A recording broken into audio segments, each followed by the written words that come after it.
Kopi kerja. Yo. Bismillahirrahmanirrahim. Assalamualaikum warahmatullahi wabarakatuh. Waalaikumsalam warahmatullahi wabarakatuh. Selamat datang di Kopi Kerja. Hari ini kita akan bahas sesuatu yang cukup sensitif, tapi penting banget nih buat kita semua. Apakah dunia kerja itu benar-benar adil?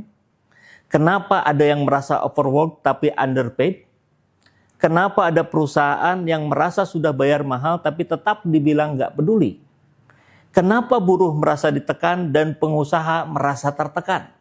Dan mungkin juga banyak pertanyaan lainnya.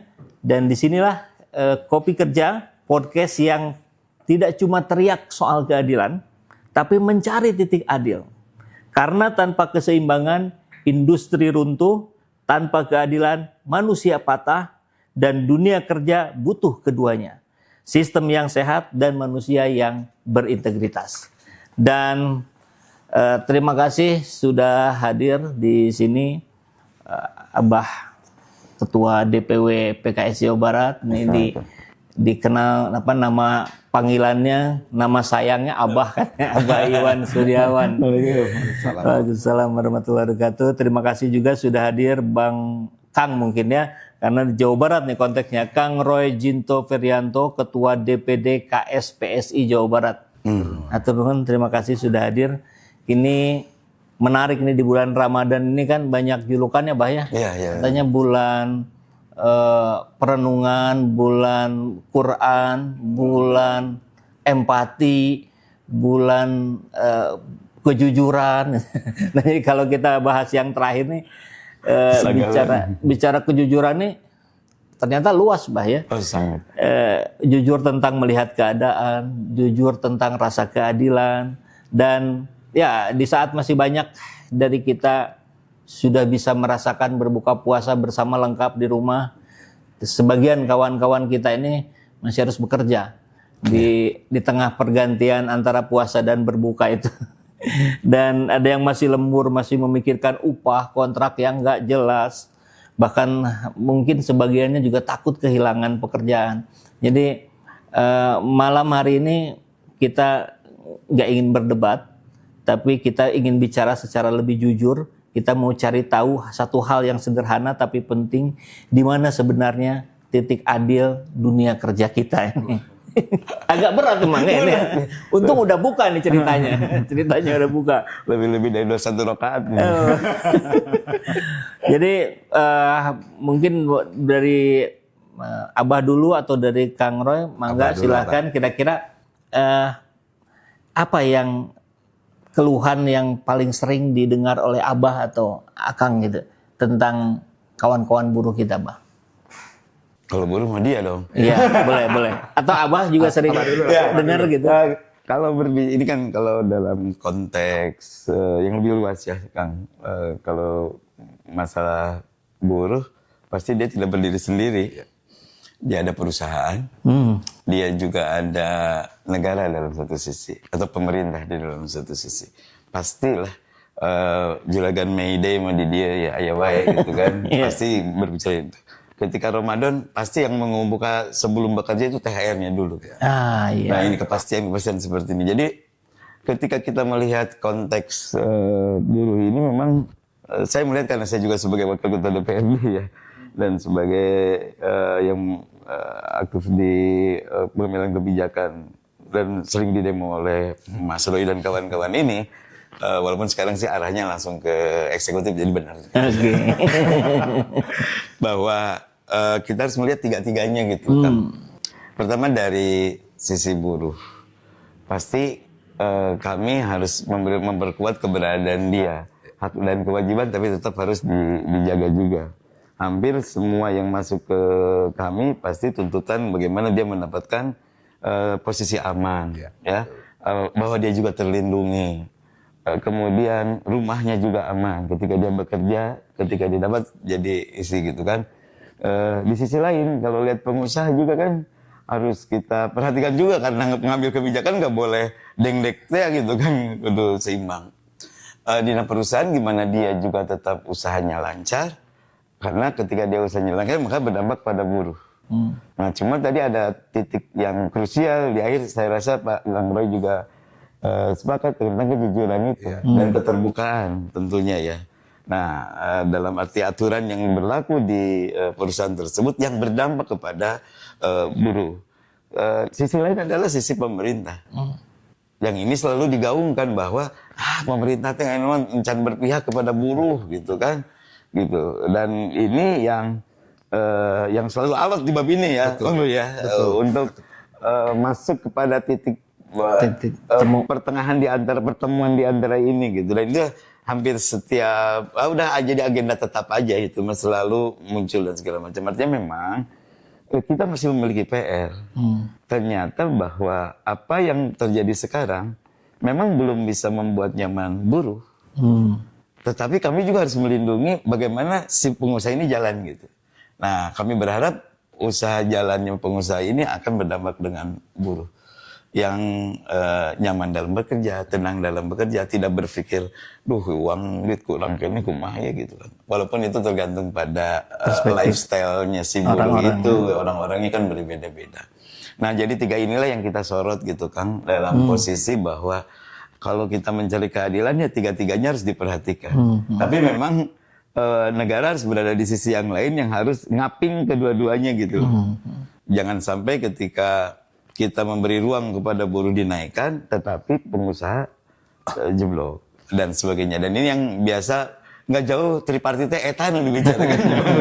Muterna di dinya. Muternya di dinya kene wae gitu. Menarik memang. Cuma ini apa ya? Memang harus ada duduknya nyantai gitu, tripartite gitu ya. Kalau Abah tadi bilang ini PR nih yang harus diselesaikan.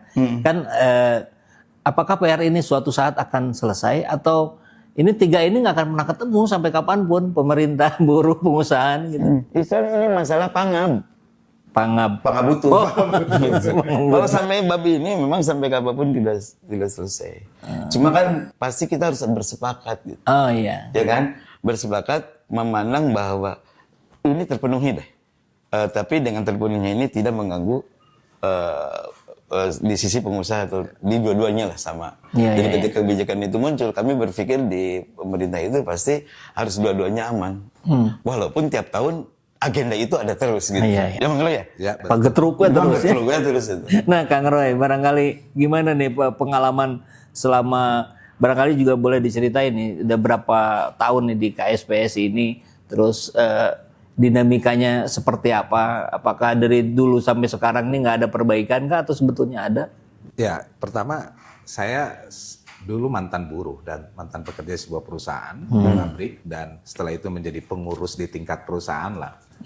Dan sampai dengan hari ini tingkat Jawa Barat dan salah satu pengurus di tingkat nasional. Tentu kita dinamika perburuan itu mengalami dari zaman Orde Baru ke reformasi, dan kalau kita lihat sebenarnya kenapa sih yang saya pahami kenapa ada undang-undang ketenagakerjaan, ada lahir yang namanya aturan ketenagakerjaan karena di situ pemerintah ditempatkan untuk membuat aturan yang paling minimal karena tahu bahwa buruh itu nggak akan bisa sejajar walaupun dibilang buruh dan pengusaha itu adalah bermitra itu adalah secara kata.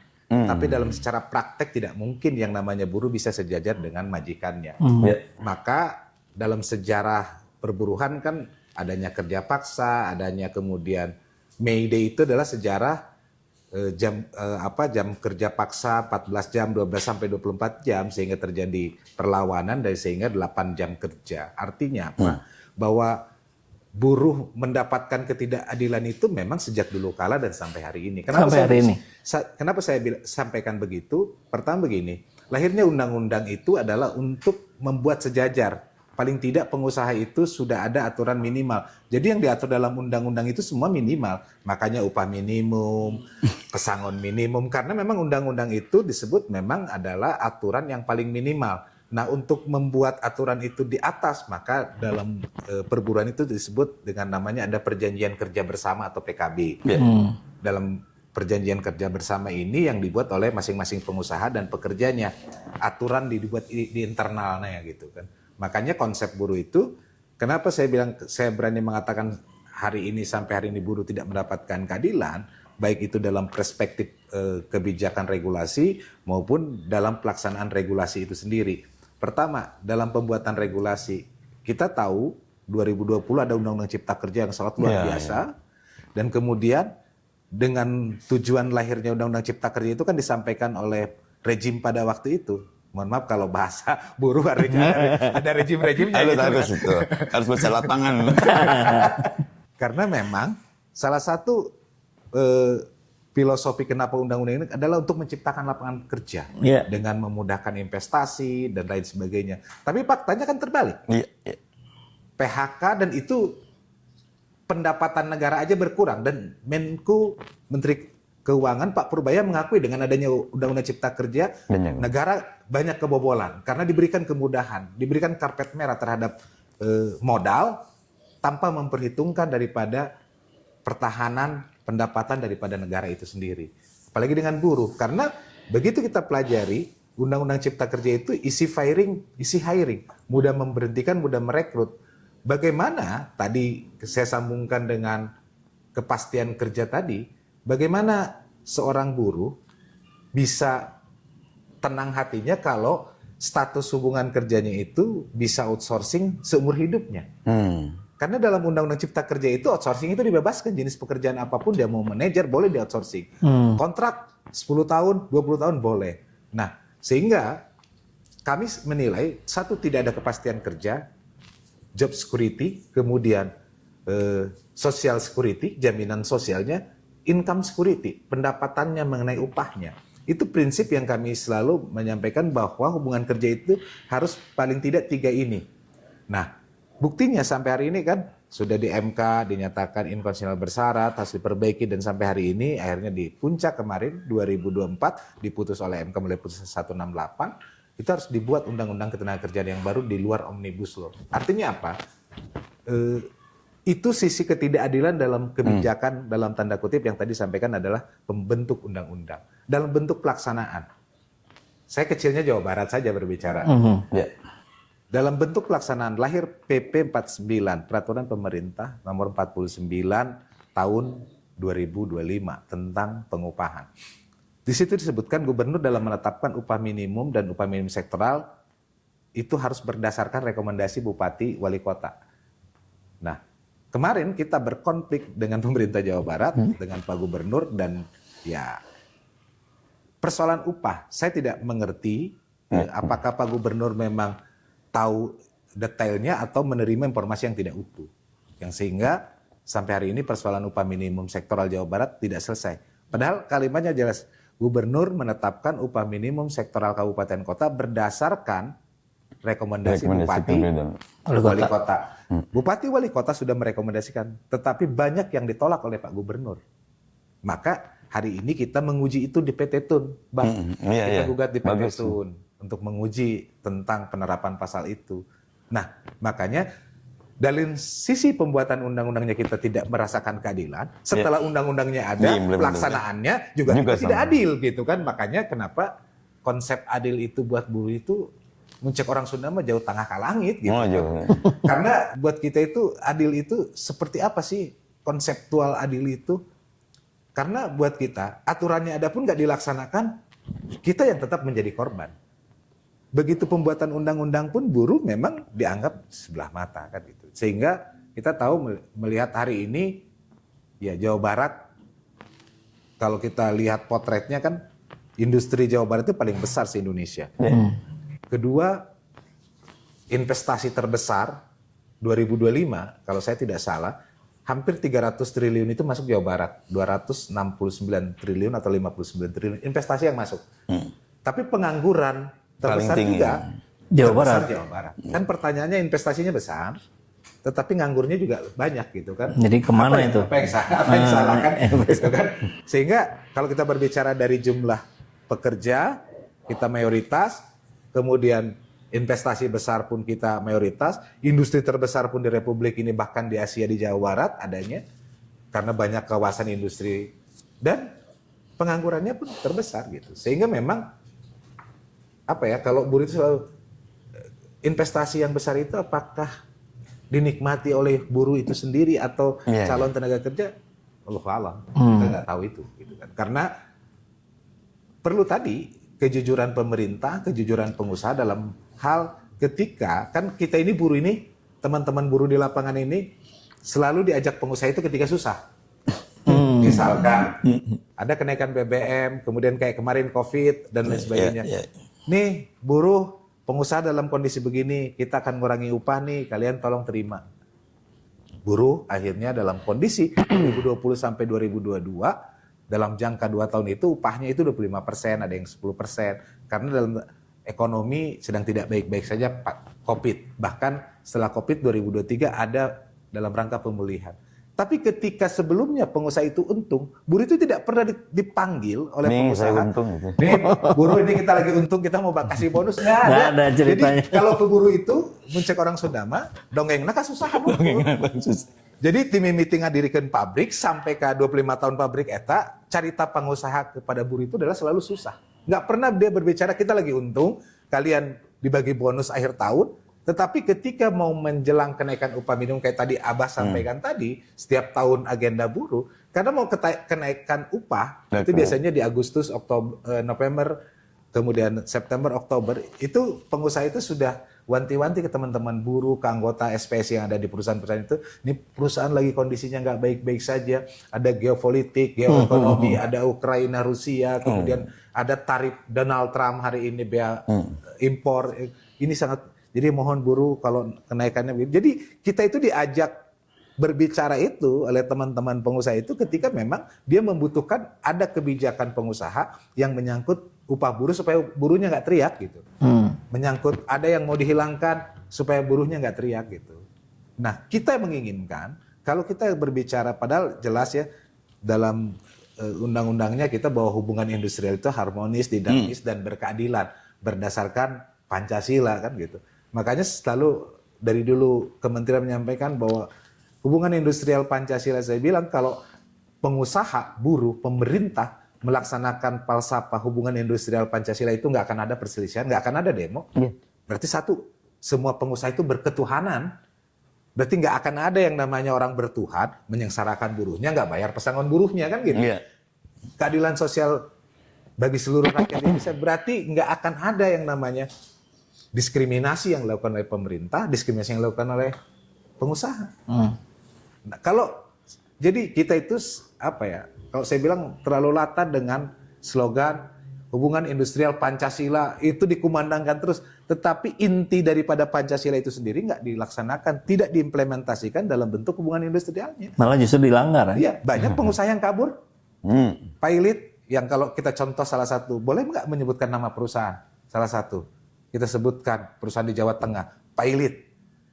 Pengusahanya nggak ada, kabur. Di Jawa Barat beberapa perusahaan tutup, termasuk ada di Garut baru-baru ini. Pilot nggak ada, nggak dibayar pesangonnya. Buruhnya ribuan buruh menunggu pesangon. Sedangkan di sisi lain buruh ketika perusahaannya Pilot, ributnya dengan pajak dan ributnya dengan bank pemegang agunan. Karena aset perusahaan rata-rata sudah diagunkan. Buruh, kalau kita berbicara konsep hubungan industri Pancasila, mana sih pengusaha yang Pancasilais, yang berketuhanan, yang membiarkan buruhnya seperti itu gitu kan? Makanya konsep kenapa buruh selalu merasa ketidakadilan itu tidak berpihak kepada buruh ya karena memang faktanya seperti itu gitu. Dan baru-baru ini juga kita berbicara tentang konsep pengupahan saja dengan gubernur kita Pak KDM, kan buruh kan malah diserang oleh netizen kan, tahu berterima kasih. Buat kita nggak ada persoalan gitu. Karena kita hargai setiap pendapat orang dan lain sebagainya. Karena bagaimanapun kita ingin menyampaikan ini loh faktanya. Kita sudah minta kok kepada gubernur, Pak Gubernur kita minta bahkan di podcast kan seperti ini live. Karena ada bahasa Pak Gubernur menyampaikan bahwa Pak Gubernur sudah menetapkan upah minimum sektoral itu sesuai rekomendasi Bupati Wali Kota. Nah, menurut kita belum sesuai. Maka waktu itu saya diwawancara berbagai media, saya bilang, yuk kita ketemu dengan Pak Gubernur. Kita live kan, kita buka data rekomendasi. Berapa yang Bapak tetapkan, berapa dalam rekomendasi. Kita buka. Supaya tidak seolah-olah kami ini diadili oleh netizen seolah-olah kami ini menuntut di luar aturan. Kami sudah mencatat 400 jenis sektor yang direkomendasikan 18 kabupaten kota oleh bupati. Yang ditetapkan Pak Gubernur hanya 122. Yuk kita buktikan kan gitu, supaya fair gitu, supaya clear gitu. Tapi kan sampai hari ini enggak. Sehingga kami mengambil langkah, kami gugat ke PT Tun dan kami laporkan kepada Ombudsman dengan dugaan maladministrasi karena ada beberapa administrasi yang dilanggar. Sekarang masih berproses ya? Masih berproses. Dan Selasa itu sidang kedua kita di PT Tun. Artinya apa? Buruh itu tidak hanya turun ke jalan berteriak-berteriak, termasuk yang menggugat 168 putusan MK kan buruh. Artinya kita tidak hanya pandai berteriak, tetapi kita berdiskusi juga. Ayo, proses hukum pun sebagian warga negara kita lakukan kan gitu untuk mencari keadilan tadi. Karena perspektifnya kita berbicara hari ini tentang keadilan berat kan gitu. Makanya ruang itu sudah tidak ada, kita nggak bisa lagi ngomong dengan Pak Gubernur eksekutif ini dengan baik-baik khususnya Jawa Barat, ya ada satu lembaga yang memang sebagai men-challenge kebijakan pemerintah, yaitu PT Tun, ya kita ambil jalan ke situ kan gitu. Harapan kita sebenarnya diskusi, kita buka semua, kita diskusikan apa aturannya, tapi kan enggak. Ruang itu tidak terjadi, ruang terjadi. diskusi itu ya. Setelah beliau menetapkan upah nggak ada ruang itu. Nah itu yang memang saya bilang, ya kalau dibilang buruh tidak tahu berterima kasih, merasa seolah-olah paling dizolimi. Memang faktanya seperti itu gitu. Jadi jangan dikira gini, jangan ada kesan, ya udahlah buruh mah penting mah gawe, dek menang duit sabaraha nu penting mah digawe. Bersyukur. Bersyukur. Bukan itu konsepnya. Terus buat apa ada aturan itu dibuat kalau kita seperti itu? Geus we pokoknya digawe dek. Nu penting mah menang gaji belum tentu nu lain kan. Segi lumayan. Kalau narasi itu dibangun, maka itu buat kita itu sangat sulit gitu. Berarti nggak perlu ada negara seperti itu, nggak perlu ada undang-undang kan gitu. Dengan adanya undang-undang ini mengatur semua hak dan kewajiban. Kewajiban pemerintah, hak pemerintah, kewajiban pengusaha, hak pengusaha, kewajiban buruh dan hak buruh. Ya. Saya kira sementara itu nanti mungkin kita berkembang. Ya, ini menarik. Iya. Jadi seperti yang disampaikan Kang Roy tadi, Abah mungkin ini kan ini masih Ramadan, sebentar lagi Lebaran. THR mungkin dalam 1-2 hari ini bakal cair nih, mudah-mudahan ini nggak ada kendala. Amin. Tapi tadi yang diulas berkali-kali oleh Kang Roy ini tentang konsep adil, kemudian tadi Pancasila. Ini tuh sebetulnya apakah keadilan Pancasila ini hanya ada di ruang-ruang semu yang tidak pernah terrealisasi atau sebetulnya bagaimana, Bang? Ya, kalau dilihat dari konteks ini tadi memang akhirnya itu semu gitu. Tapi kalau kita memahami, apalagi dengan konsep kita buruh juga manusia yang harus kita perhatikan, harus ada empati sebagai pemerintah dan sebagai pengusaha. Seharusnya memang kita runut nih dari atas ya, dari hulunya itu, maksudnya kebijakannya itu. Kan sebenarnya bagi beliau sih dijawab simpel sebetulnya. Kalau tadi peraturannya harus rekomendasi wali kota bupati, ikutin itu selesai. Iya kan? Iya betul. Simpel sebetulnya. Cuma tadi kan ketika kita mulai nyoba-nyoba peraturan gitu kan. Yang katanya benar, akhirnya muncullah seperti yang tadi gitu. Saya membayangkan begini sebetulnya, kalau peraturan itu memang melibatkan semua aspek ketika membuat sebuah peraturan, ya pemerintahnya, ya sisi buruh, ya sisi pengusaha jadi satu dan kesepakatannya di dalam sebuah peraturan, maka tepati itu selesai, ya kan? Betul. Nggak ada perdebatan sebetulnya. Artinya kenapa ada bergejolak di sini? Berarti ada kesenjangan di situ yang terjadi. Inilah yang selalu disampaikan oleh buruh. Sementara kami juga berpikir kan tetap buruh juga harus kita perhatikan gitu. Iya dia diperut tenagana, menyenting sih tadi kasih haknya dia gitu kan. Walaupun perusahaan menuntut kewajibannya juga, tapi haknya ketika haknya dipenuhi dan segala macam. Nah, turunan dari peraturan itu kan peraturan antara si buruh ini dengan pengusaha dalam bentuk kontrak kerja dan segala macam. Ikuti itu dan terbuka tapi ya saya banyak kasus kalau ke dewan itu tiba-tiba dia dipecat, tiba-tiba dia mundur karena apa? Banyak juga masyarakat bekerja jadi buruh, dia tidak membaca peraturan karena udah senang duluan ya, betul nggak? Senang duluan pas. Yang banyak klausul itu main tanda tangan aja gitu. Iya, liar ada macam kayak gitu kan. Penting digawe lah. Jadi mengapa ada lembaga seperti Bang Roy ini pimpin? Karena beliau harus mengedukasi ini. Iya. Karena justru perusahaan boleh jadi ngambil di halaman 2-nya itu. Gitu. Ya kan? banyak kejadian kami, apalagi ini ya THR ya. Ya. Ini THR ini ada dua sisi yang kami khawatirkan. THR diberikan besok diberhentikan hari itu. Ya. Masih bisa memungkinkan. Ketika tadi perusahaan tidak siap menghadapi itu dan dia tidak menyiapkan 11 bulan sebelumnya gitu. Karena dia nunggu tadi karena iklim usaha belum baik dan segala macam, tapi dia sudah punya kewajiban. Nah, kadang di sini permainan-permainan ini muncul hingga tadi gugatan dan juga kadang keluhan yang datang pada kami pun di area-area seperti ini. Makanya sebetulnya kalau betul-betul sebuah peraturan itu kita bahas berdasarkan masukan dan titik temu antara pengusaha dan pemerintah dan buruh, saya rasa ketika klausul itu ada di dalam, mereka sudah mengamini itu dan tinggal dijalankan. Ya, tinggal faktor eksternal yang berikutnya muncul dan itu pun ada tripartit yang bisa dibicarakan dalam satu kesadaran yang sama. Ini pasti juga ada titik. Tapi ketika ada kepentingan lain di sana, kepentingan pemodal, kepentingan politik misalnya dan segala macamnya, inilah awal mula petaka itu muncul hingga korban yang paling gampang dalam hal ini adalah buruh. Gitu. Nah ini kan sedih sebetulnya, dan ini terus berlangsung walaupun ada selalu bunga-bunga ya. Ya betul. Berikutnya bunga-bunga kepada mereka, pada buruh ini. Nah ini saya rasa kalau pemerintah melihat rakyatnya, ya yang ini dulu angkat gitu. Tapi ini pun tidak diperketat pengusaha sehingga jangan jadi alasan bahwa dia kos keluar karena kebijakan-kebijakan juga yang diberikan oleh pemerintah yang ini berakibat pada kosnya naik hingga menekan buruh gitu loh. Ya, tadi kan bahasa Undang-Undang Cipta Kerja kan membuka lebar investasi ini segala macam. Oke, dia masuk, tapi jangan yang ditekan buruh. Justru ini mudah usaha, dampaknya usaha lancar kasih ke buruh. Kan gitu sebetulnya. Ini hingga tadi ya, kami kadang menjembatani dua-duanya ini gitu kan. Saya ngobrol dengan eksekutif sama gitu kan. Ke buruh, pasti nggak akan mungkin saya ngelawan buruh. Nggak akan mungkin.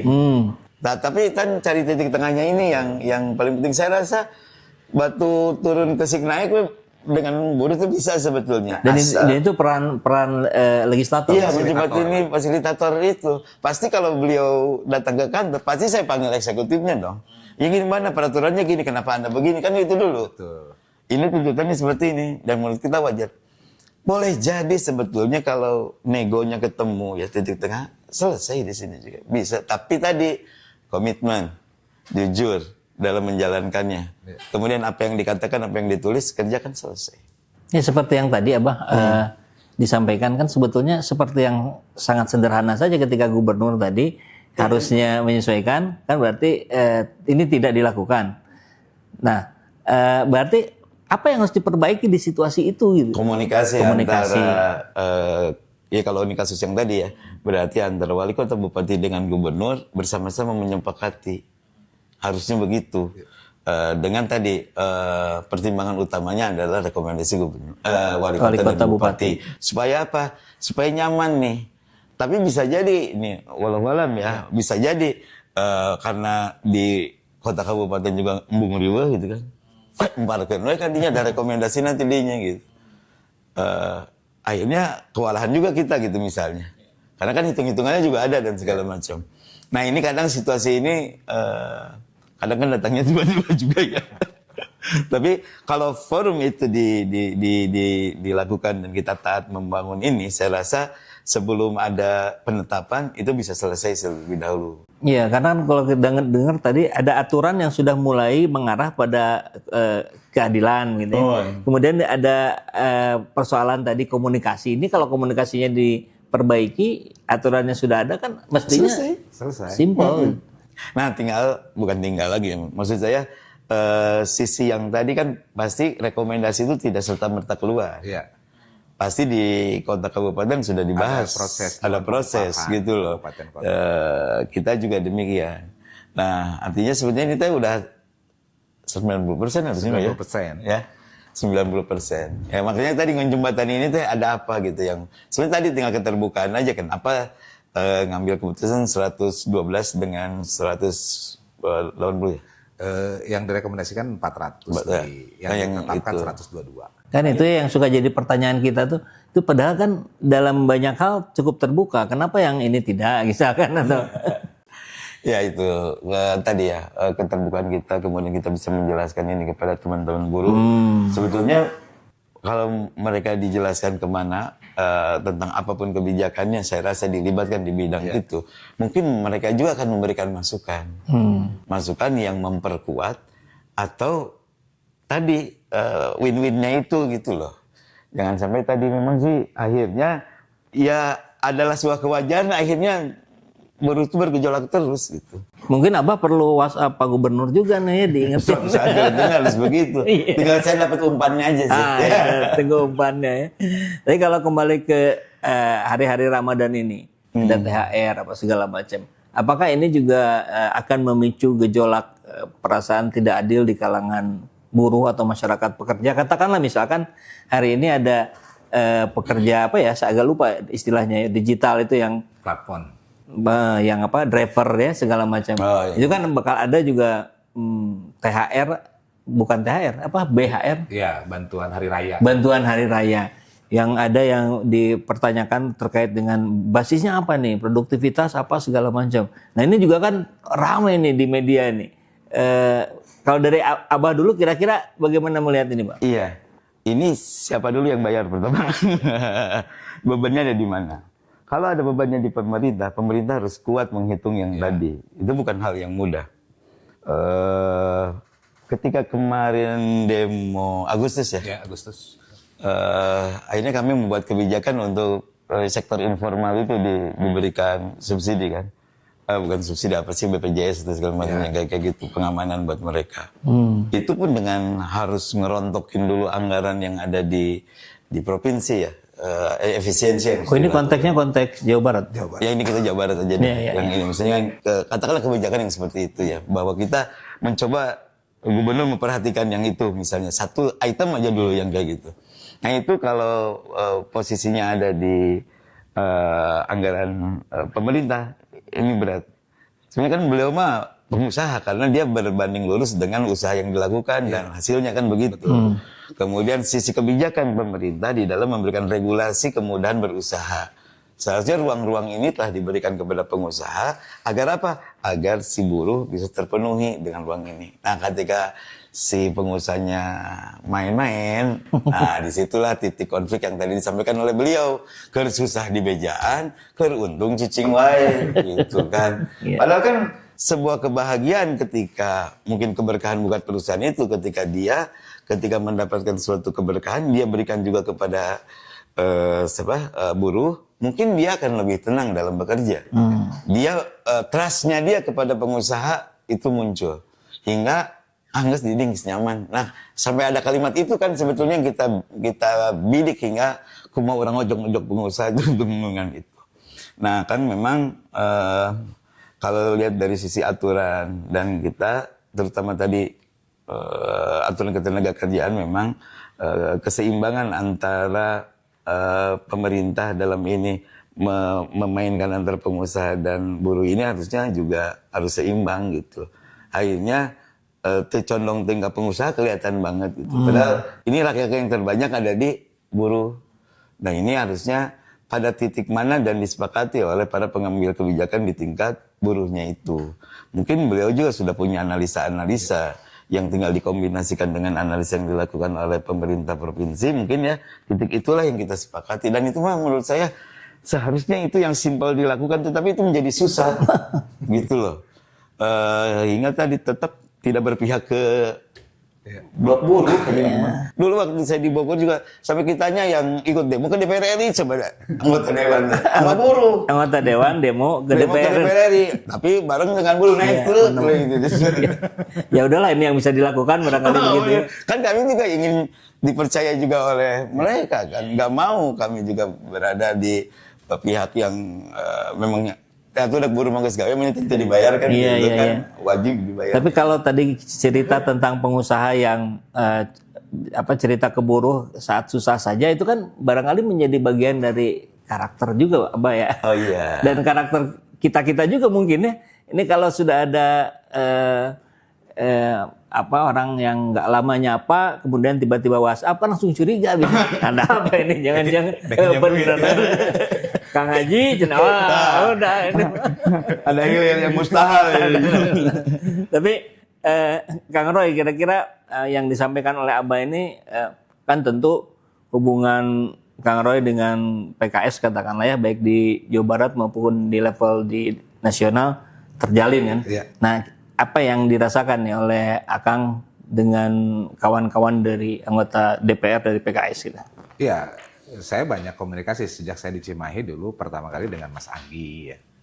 Itu banyak komunikasi lah, karena memang teman-teman anggota dewan dari PKS itu kan lebih dekat dengan kita karena mungkin berangkatnya mungkin hampir mirip-mirip lah, berangkat dari zaman yang kan kalau gerakan buruh itu kan mulai dalam tanda kutip agak terbaca agak besar itu adalah setelah reformasi kan gitu. Jadi memang ketika kita dan kebanyakan khusus di teman-teman di PKS itu kebanyakan memang aktivis-aktivis yang kita kenal. Salah satu kader SPSI lah, ketua DPRD Cimahi PKS Mas Wahyu itu ketua SPSI PT Pola dulunya. Dan pengurus saya dulu di Cimahi, kan saya dari PUK di Cimahi, kemudian saya di DPC Cimahi dan Mas Wahyu itu adalah pengurus saya dulunya. Tapi nggak melebur kan? Nggak melebur ke... Sebagian besar melebur teman-teman. Karena kan kalau SPSI itu kan itu mempersilahkan kadernya kayak Mas Opik lah di SPSI, terserah mau kemana aja gitu. Jadi kita tidak mengarahkan, dan ketika misalkan pemilihan bupati wali kota selalu kita diskusikan atau gubernur kira-kira mana yang visi misi yang menurut kita agak condong ke teman-teman buruh, kan tetap membawa kepentingan buruhnya. Kita nggak identik, oh ini nggak boleh, ini nggak boleh. Jadi SPSI itu tidak boleh diidentikan juga bahwa seolah-olah dengan adanya hadir partai buruh jadi SPSI itu partai buruh, bukan. Ada pengurus SPSI yang menjadi pengurus atau kader partai buruh, iya. Tetapi ada pengurus SPSI di partai-partai yang lain juga, iya. Gitu. Jadi tetap menjadi warna, tidak boleh diklaim bahwa SPSI itu satu warna. Itu dari zaman dahulu itu kita selalu kalau memilih ya memilih, tapi kalau untuk mendorong ke salah satu. Jadi kadang-kadang ada, kenapa saya perlu menjelaskan ini, karena di SPSI itu bermacam-macam, orang PKS-nya ada banyak, orang Golkarnya ada, orang PDI-nya ada. Jadi tidak bisa diklaim, dan setiap kader kita dan kader SPSI yang mau nyalon apapun partainya selalu kita support, selalu kita dukung. Itu komitmen kita, karena kita ingin sebenarnya ada keterwakilan buruh gitu. Betul. Di parlemen itu. Karena jujur ya suara kita di luar kencang, tapi masuknya ke ruang-ruang rapat-rapat itu juga tidak bisa terwadahi semua. Maka perlu ada kader-kader kita dari partai apapun, dari teman-teman buruh yang menyuarakan itu di parlemen, baik itu di tingkat kabupaten kota, tingkat provinsi maupun tingkat DPR, tingkat RI. Salah satu menjelang misalkan hari ini mau lebaran kayak gini, SPSI juga konsen, ini ada nggak buruh yang nggak dibayar THR-nya nih, ada nggak yang ditunda.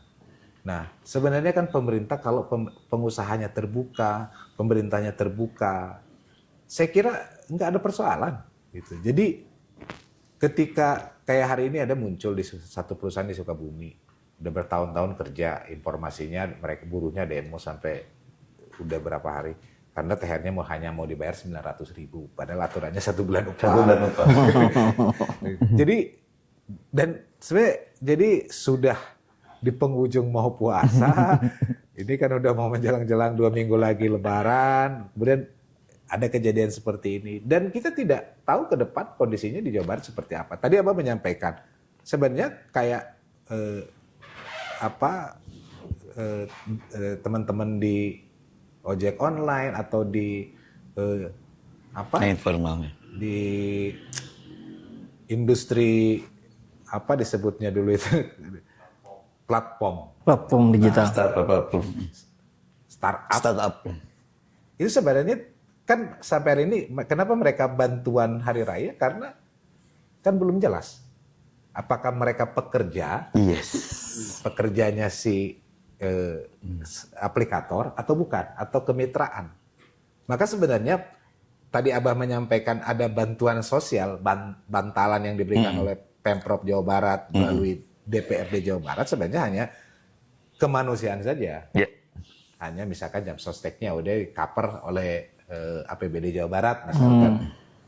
Nah, tapi untuk THR tidak mungkin. Pemprov Jabar itu harus menganggarkan itu karena tidak ada hubungan Tidak kerja. ada. Nah, makanya yang harus yang memungkinkan dilakukan oleh pemerintah Jawa Barat ataupun kementerian harusnya ini karena menyangkut nasional ya. Harus memfasilitasi teman-teman driver online ini dengan pemilik aplikator ini. Kalau kemarin kan ada yang sampai 50.000 kan tahun kemarin itu sempat itu digagas dan sempat ramai yang dapatnya begitu. yang dapatnya dan dianggap kurang manusiawi kan gitu. Nah, tinggal dibuat semacam kajian tahun kemarin itu sebenarnya yang idealnya berapa sih bantuan?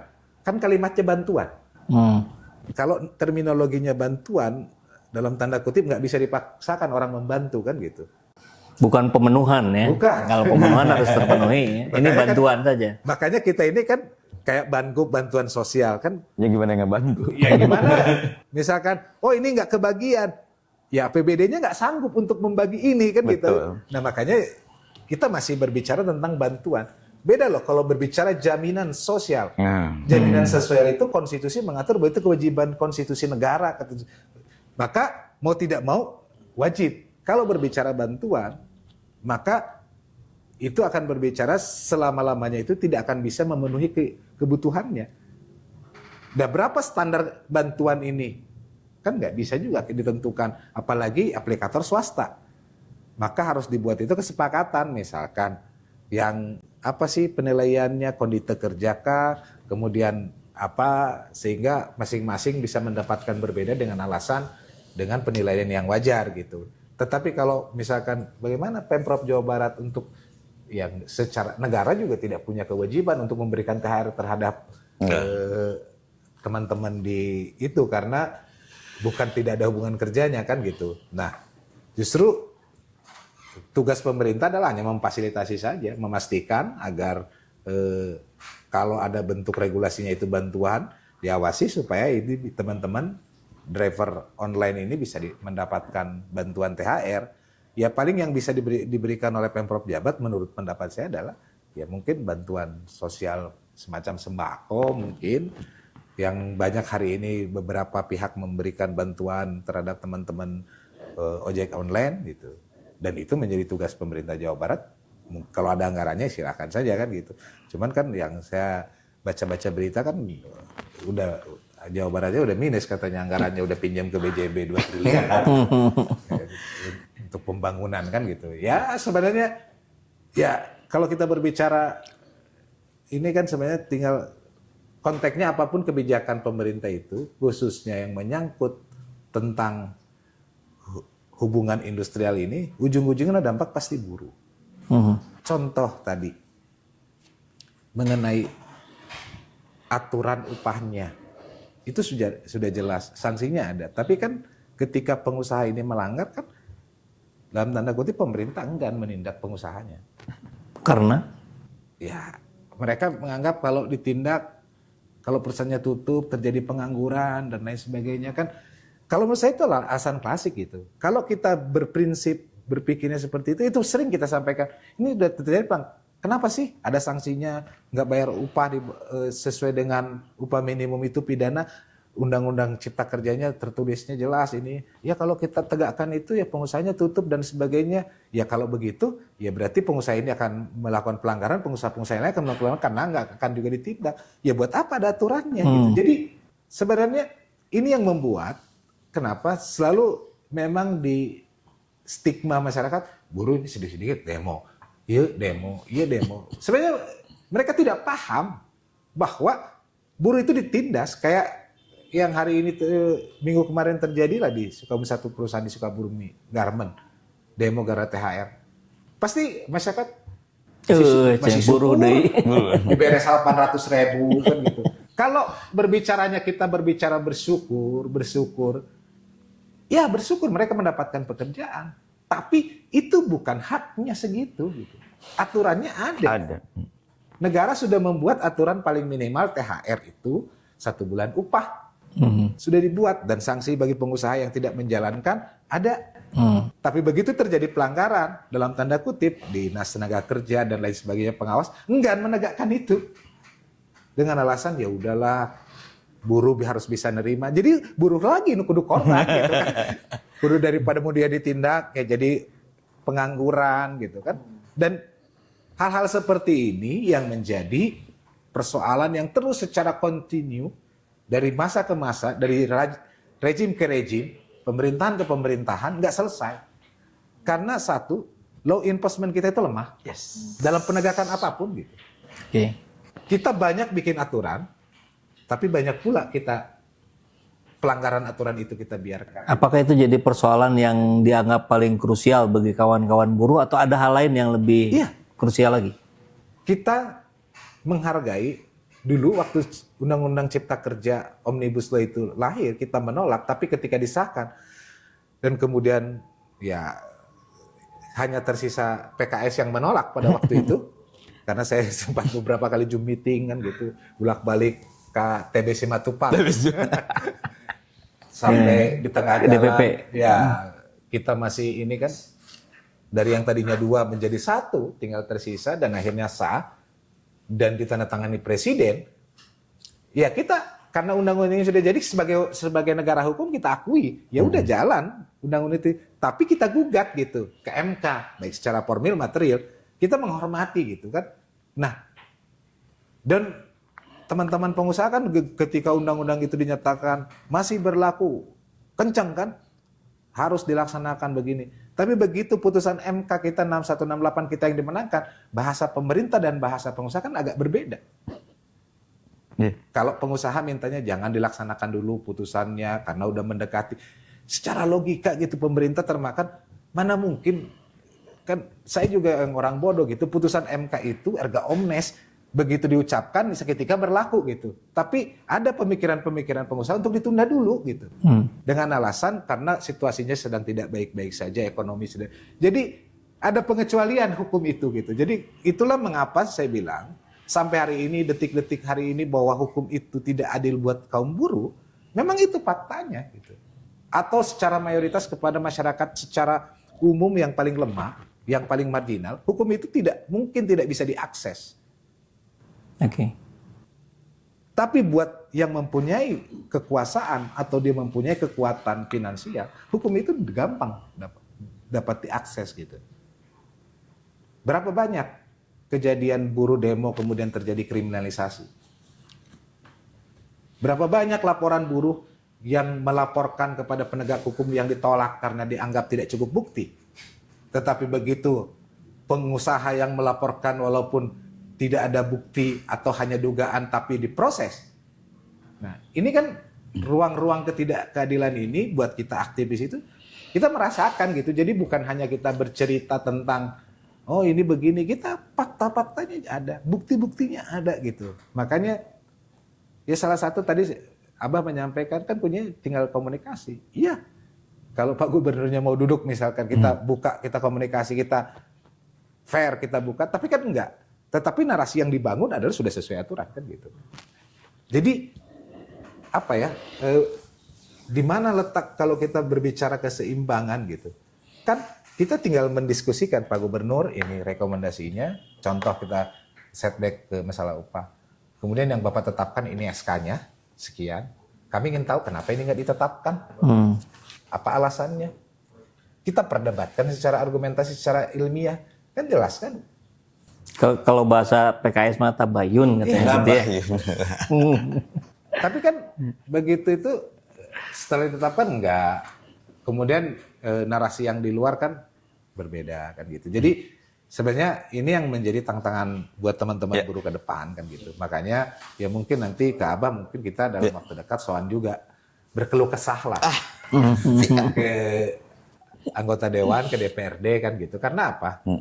Karena buat kita kan dulu zaman Pak siapa ya? Pak Aher. Kalau zaman Pak Aher kita masih enak komunikasi. Abdul Hadi.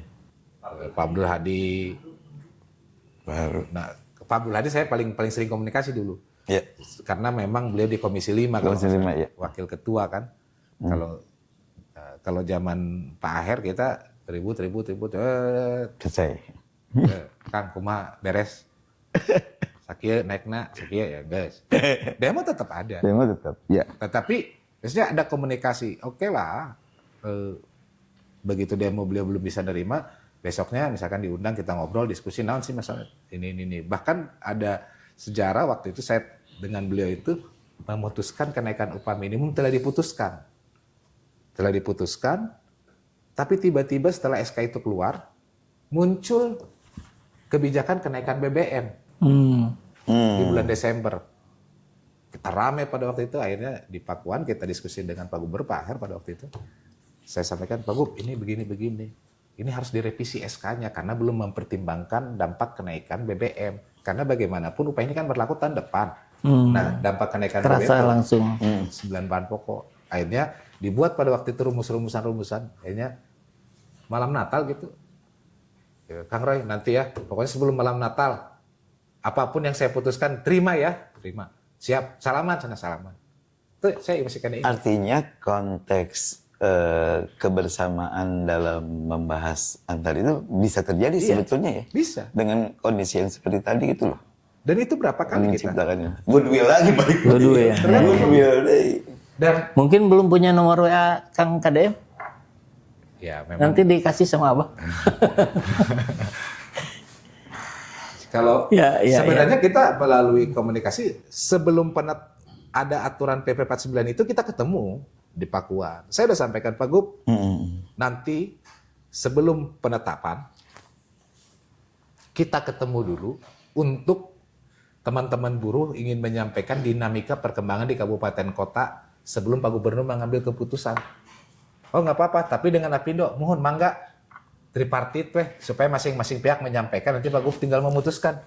Tapi kan nggak terlaksana. Iya. Baik. Keinginan kita itu sebenarnya itu. Undang dari Disnakernya, dari Apindonya, dari kelompok pengusahanya, dari kita menyampaikan versi masing-masing, Pak Gubernur mendengar, kemudian nanti setelah itu beliau memutuskan sebagai pengambil kebijakan mana yang benar, mana seperti apa kan gitu. Jadi itu yang membuat kita ya agak Nih, berat. kuncinya balik dia kudu ngopi bareng Nah, sambil eta. bahas Nih. gitu. Kopi kerja ini Kopi jadi kerja ini. Jadi emang kalau dalam konteks seperti ini ya katakanlah gubernur, kemudian guru dan Apindo misalnya. Kita dalam konteks segini mungkin akan lebih saja. Nyasa debat-debatnya itu tiluan mah nggak terlalu gitu. Ada sejarah di zamannya Karena Pak di Ahmad akhir Heriawan bisa kan gitu. bisa berjalan dengan Beliau cair. juga menerima walaupun belum diputuskan, tapi udah duluan. Artinya Iya. memang memahami gitu kondisi Luar itu. biasa. Dan itu salaman itu saya masih ingat besok atau hari yang sama malamnya dia ada 1 jam bersama Aher yang TV One pada waktu itu. Kasih kok, kelajo mau cenah. Naon, urang ayeuna engke orang larajo. Jadi Iya. harinya kita memutuskan itu dalam artian bersepakat gitu, belum angkanya Belum angka belum ada. Cuman usulan kita udah ada, Apindo sudah ada. Ya, angka 2 masing-masing diserahkan Pak Gubernur. Pak Gub, ya. Pokoknya kita akan pertimbangkan karena kan diputuskan upah itu BBM belum ada kenaikan. Iya, ternyata Upah belum naik. berlaku, ada kenaikan BBM dan tinggi lagi pada waktu itu kan 2014 2015 gitu. Dan disitulah kita nyampaikan kepada Pak Gubernur ini dan disepakati, oke, akan ada perbaikan, tapi angkanya serahkan pada Gubernur ya, nggak boleh diintervensi. Kita akan mempertimbangkan semuanya. Oke, ini usulan kami misalnya pindah, deal ya, pokoknya Kang, apapun yang keputusannya terimanya, siap Pak Gub. Itu belum ada angkanya. Saya deklarasi mau, oke orang larajo. Ya, alhamdulillah ya. Jadi dari sini kita bisa melihat ketika komunikasinya terbuka, ini semua bisa selesai dengan baik. Nah, ini menarik sekali apa yang disampaikan sama Kang Roy barusan, bahwa ada sejarah di Jawa Barat ketika kawan-kawan buruh bisa diterima bertemu dengan mudah dengan gubernur dan menyepakati berbagai hal gitu. Jadi kalau kembali ke Abah ini di apalagi di bulan Ramadan ini ya, kita Abah sebagai pimpinan partai politik di Jawa Barat bicara tentang konsep keadilan, bicara tentang Pancasila tadi yang konon katanya menurut sebagian orang itu semu, tapi ternyata sebetulnya bisa diwujudkan, bisa dipertemukan.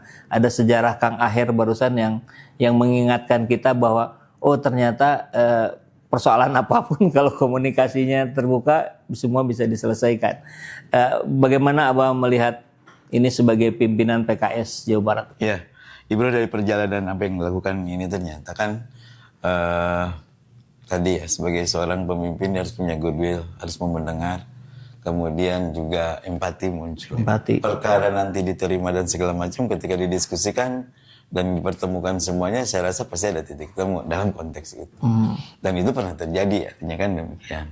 Nah, termasuk yang dekat ini THR, seharusnya regulasi dan implementasi yang harus dilakukan oleh pemerintah pada saat ini adalah memastikan tidak ada perusahaan yang tidak melaksanakan peraturan itu kepada buruh. Ya walaupun tadi di Sukabumi udah jebol sih gitu kan. Berarti kan harus diperkuat ya pengawasan dari pemerintah provinsi kepada seluruh perusahaan untuk memastikan buruh itu dapat THR ini dulu nih dalam konteks katakanlah ini di Ramadan ini. Karena kita ingin juga menjamin buruh itu tidak gamang di dalam bekerja. Jangan sampai dia ibadahnya terganggu karena mikirin orang tuh bilang THR apa ente segala macam. Hingga kan berpengaruh pada produktivitas dia gitu. Pasti itu memang gitu. Jangan sampai dia bekerja tapi mikiran KI jangan terpenuhi. Nah, artinya kami tetap harus menguatkan bahwa pengawasan yang harus dilakukan oleh pemerintah provinsi terhadap regulasi terkait dengan THR pada perusahaan yang harus diberikan pada buruh itu harus terlaksana. Kalau teknisnya kira-kira bagaimana, Mbak, untuk memastikan bahwa mereka semua dapat secara teknisnya? Ya, sebenarnya kan di Dinas Tenaga Kerja itu ada pengawas. Ya. Walaupun kami sadar ketika kami komunikasi dengan keliling ke seluruh Jawa Barat, tenaga pengawas itu tidak memenuhi secara rasio dalam mengawasi satu perusahaan itu kondisi real kita.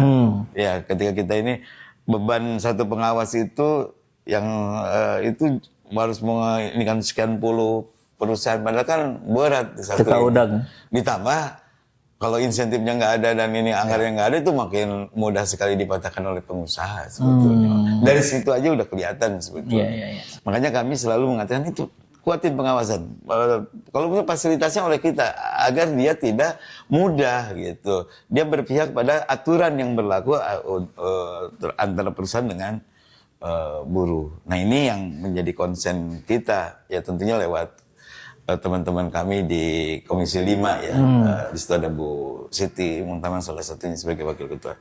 Nah tapi sebagai fungsi kita dewan ya pasti melakukan itu semua untuk berkomunikasi memastikan penguatan pengawasan pemerintah provinsi yang tadi dari segi rasionya juga masih berat. Nah ini menjadi perhatian yang besar. Apakah ada sampai pada misalkan hotline gitu, pembukaan nomor hotline atau ada lapor Abah misalkan kayak kemarin lapor Mas Wapres gitu. Oh, kayak gitunya asik ya memang ya. Bisa kopi ini dibikin? Bisa. Bidang ketenagaan. Bidang ketenagaan aja dibuat. Oke, bidang ini ya. Nanti dia bekerja sama dengan bidang advokasi. Atau jangan-jangan memang sudah ada ya? Oh sudah ada katanya Mas. Sudah ada dan diperkuat oleh bidang advokasi kita gitu. Saya rasa ini menjadi penguatan bagi kami di bidang Bitnaker untuk membuat satu layanan ya kepada bukan hanya soal THR. Karena teman-teman di Bitnaker juga udah terbiasa berkomunikasi dan sangat interaksi dengan teman-teman di buruh juga kelihatannya sih intens ya bahkan. Bukan hanya dengan Kang Roy ya, dengan yang lainnya dengan juga. Yang lain. Karena tetaplah kalau buruh mah KPU benderanya banyak gitu maksudnya gitu. Tapi kan kita bukan pada sebuah bendera, tapi seberapa besar kebijakan yang akan dilakukan dan keberpihakan kepada buruh itu bisa meningkatkan kesejahteraan buruh, kenyamanan buruh, keamanan buruh. Itu yang menjadi perhatian kami. Dan itu teman-teman Bitnaker nanti yang kami. Iya, baik. Kamu menteri nanti orang deh. Oh iya.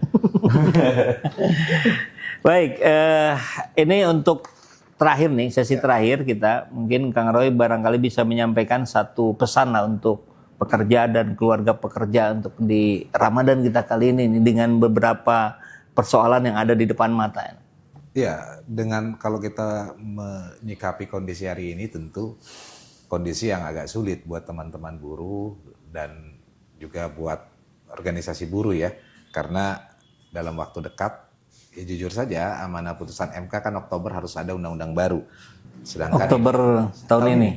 Karena 2 tahun diberikan oleh MK pembentuk undang-undang, yaitu pemerintah dan DPR membentuk undang-undang ketenagakerjaan yang baru keluar dari Omnibus Law. Itu amanah putusan 168 yang kemarin diputusi 31 Oktober, berarti sekitar 10 hari atau 11 hari setelah Pak Prabowo dilantik. Kemudian ada putusan MK itu. Kado pelantikan. Kado pertama presiden. Begitu dilantik MK 10 hari setelah, kalau nggak salah kan 20 Pak Presiden pelantikan itu, putusan itu tanggal 31 Oktober di tahun yang sama, yaitu memerintahkan pemerintah untuk membentuk undang-undang ketenagakerjaan yang baru keluar dari Cipta Kerja. Dan ini memang yang sedang kita siapkan mengawal di tahun ini, karena ini adalah tahun terakhir untuk undang-undang itu agar lahir. Kalau enggak kan berarti pemerintah inkonstitusional lagi nih. Tapi kan kalau pemerintah inkonstitusional nampaknya biasa-biasa saja gitu kan. Udah nggak biasa kan. Dekat-dekati lagi kayak rejim yang terdahulu, mendekati mau habis 2 bulan lagi bikin perpu aja. Perpu ketenagakerjaan. Kan gitu kan sederhana. Kalau kemarin kan gitu. Disuruh memperbaiki, nggak usah bikin perbaiki, bikin perpu aja. Akhirnya perpunya nomor 6 kan gitu. Akhirnya jadi undang-undang kan. Sebenarnya apa ya, makanya berbicara kan ini politik hukum sebenarnya. Karena saya salah orang yang belajar hukum gitu, saya memahami kok begini banget gitu kan. Aturannya sudah ada, kemudian harusnya diperbaiki, malah bikin perpu, terus partisipasi publiknya nggak ada, tapi dibiarkan, kok begini banget gitu.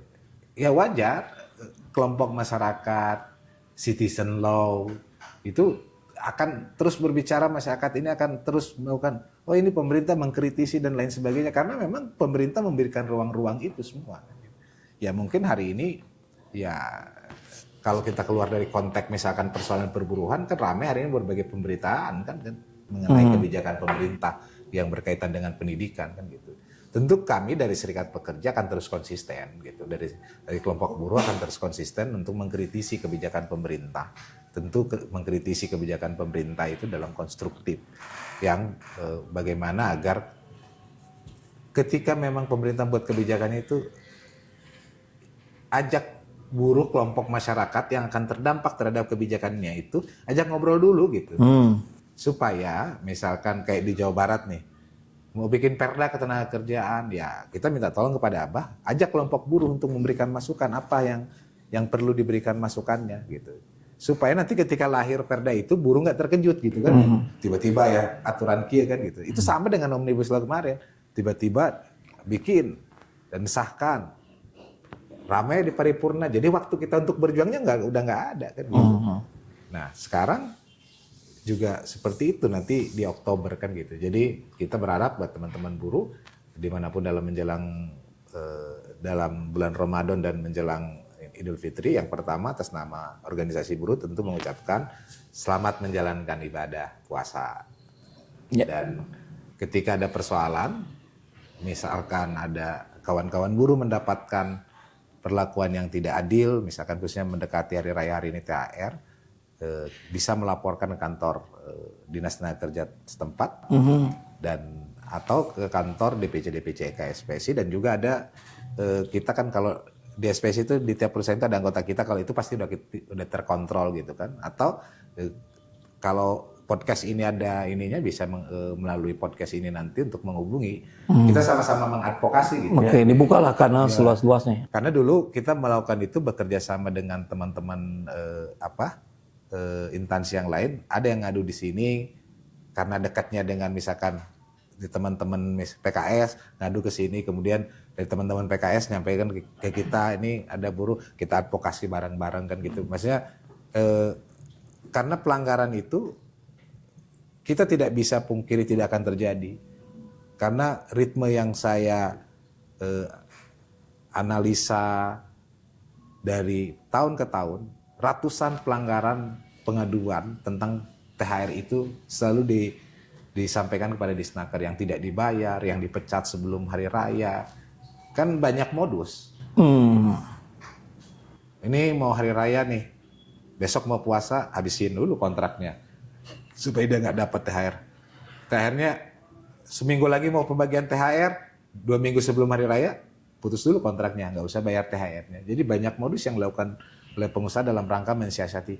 Dan buruh, kalau dia tidak berorganisasi, tidak ada organisasi buruhnya, mau organisasi apapun itu, pasti akan menerima apa saja. Yeah. Misalkan besok dipecat, udah kamu diberhentikan karena kondisi perusahaan, kamu tanda tangan pemberhentian, nanti setelah lebaran saya panggil lagi. Dan nggak dipanggil. Dia ya udah, nggak apa-apa, nggak dibayar THR, dia nunggu aja nanti. Di setelah hari raya itu Lemah gitu ya posisinya. Iya. Karena memang posisi lemah bargaining buruh ini gitu. Makanya dengan adanya organisasi buruh ini adalah bagaimana untuk agar ada kepastian. Ini kan negara republik yang kita cintai, ada rule of the game-nya, ada aturan main yang sudah ditetapkan. Yuk kita laksanakan. Kalau memang aturannya harus membayar THR, bayarlah THR-nya. Kalau harus membayar upah, bayarlah upahnya gitu. Jadi itu yang kita ingin sampaikan kepada teman-teman buruh, tidak usah takut untuk menyampaikan kebenaran, karena saya selalu meyakini perjuangan itu akan ada titik keadilannya pada akhirnya. Contoh soal kita berjuang dari tahun 2020 sampai dengan 2024 tentang Undang-Undang Cipta Kerja, baru 2024 ada putusan yang harus membuat Undang-Undang Ketenagakerjaan yang baru. Artinya saya selalu meyakini ketika kita konsisten berjuang, mungkin hari itu tidak mendapatkan hasil, tetapi hasilnya mungkin tertunda. Tapi itu untuk lebih menguji kita, lebih menguatkan kita bahwa kita harus memang terus konsisten berjuang gitu. Makanya ruang-ruang komunikasi itu selalu kita bangun, ya khususnya memang selama ini banyak dengan teman-teman aktivis kan gitu, yang partai yang hari ini membuat podcast seperti ini kan kemarin di DPW PKS kan gitu, hari ini di DPW kan gitu, yang agak konsisten tentang persoalan buruh kan gitu, ya yang membuat podcast tentang persoalan buruh dalam perspektif, artinya mau pengusaha besok diundang, dan perspektif pemerintah, nggak ada salahnya juga di Disnaker diundang kan, perspektif dia kan gitu. Betul. Supaya maksudnya podcast ini harus memang siapapun boleh berbicara kan gitu, dan yang menontonlah yang akan menilai itu sendiri. Ya, saya kira demikian, dan terima kasih pada bidang Naker PKS yang sudah mengundang saya di sore hari ini untuk bersilaturahmi, ketemu dengan Pak Ketua. Ya, nanti bisa nitip-nitip Pak Ketua, nanti kita mau audiensi ya. Ya, baik, terima kasih banyak Kang Roy. Tadi ada kata kunci saya kira tentang keadilan yang akan menemukan jalannya barangkali ya.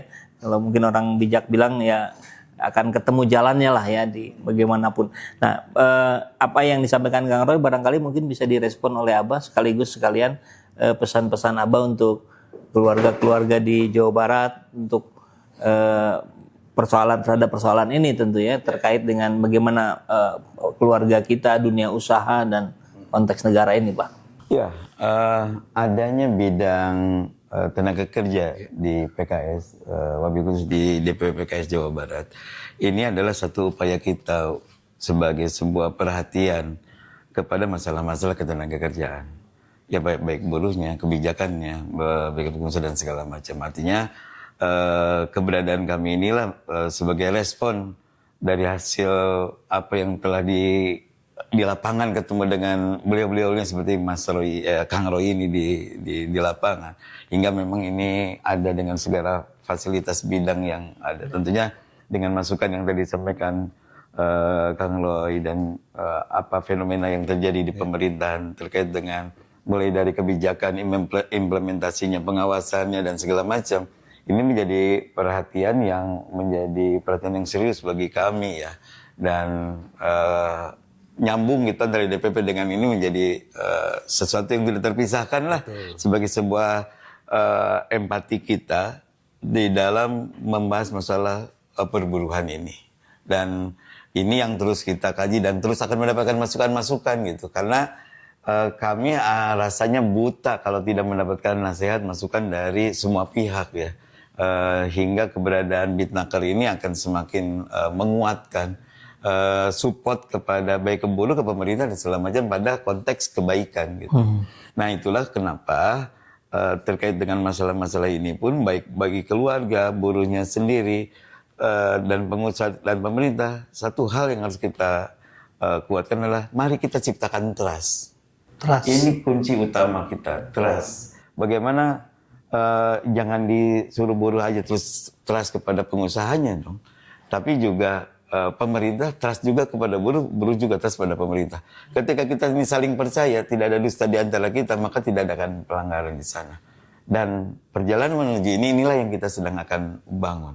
Karena ketika ini bisa dibangun secara baik menjadi sebuah regulasi, insya Allah tadi keluarga buruh tidak lagi bertanya-tanya apakah bapak saya yang buruh akan pulang dengan selamat atau bawa pulang sesuai dengan kebutuhan itu, mungkin ini tidak. Ya, walaupun tetap selalu ada PR di antara kita gitu. Dan inilah yang akan kita kerjasamakan untuk saling menguatkan. Bagi kami, terimalah kami PKS, DPP PKS Bitnaker ini di semua segmen sebagai sebuah keluarga hingga kita bisa menghasilkan kebijakan-kebijakan dan keberpihakan yang lebih kepada membangun kebaikan di dalam sebuah segmen, di semua segmen sebetulnya, segmen kehidupan ini.